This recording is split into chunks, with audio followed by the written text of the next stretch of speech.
трассировка, трейсинг. Трассировка кестесі, таблица трассировки, трейс тейбл. Қолмен жасалатын трассировка, ручная трассировка, manual трейсинг.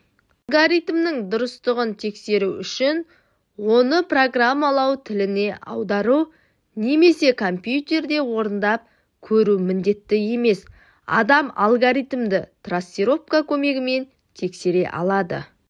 Трассировка дегеніміз алгоритмнің жұмыс істеу қабілетін тексеру, қателерін іздеу және тағы басқа үшін қолданылатын программаны қадам-қадаммен орындау. Трассировканы қолмен жүргізу арқылы адам алгоритмнің әрбір командасын орындап, оны трассировка кестесіне енгізе отырып, процессор жұмысын модельдейді. Жазып қойған программамды түсіндіріп өтетін болсам, n берілген айнымалыны бүтін типке сипаттап енгіземіз.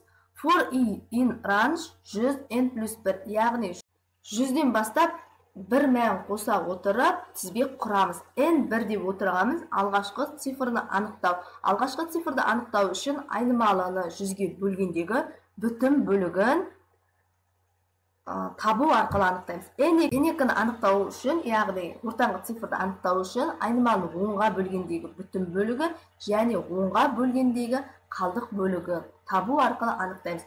n3, яғни соңғы цифрны анықтау үшін айнымалымызды 10-ға бөлгендегі қалдық бөлігін табу арқылы анықтаймыз. Енді шарт, егер n1-іміз n2-ге тең емес болса және n2-міз n3-ге тең емес болса және n1-міз n3-ге тең емес болса, онда экранға айдың нәтижесін шығардық тұр.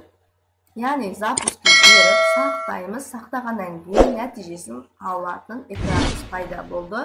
107 деп мәнді береміз. Яғни бірінші және соңғы мәнде тең емес, екінші және үшінші мәнде тең емес, бірінші және үшінші мәнде тең емес.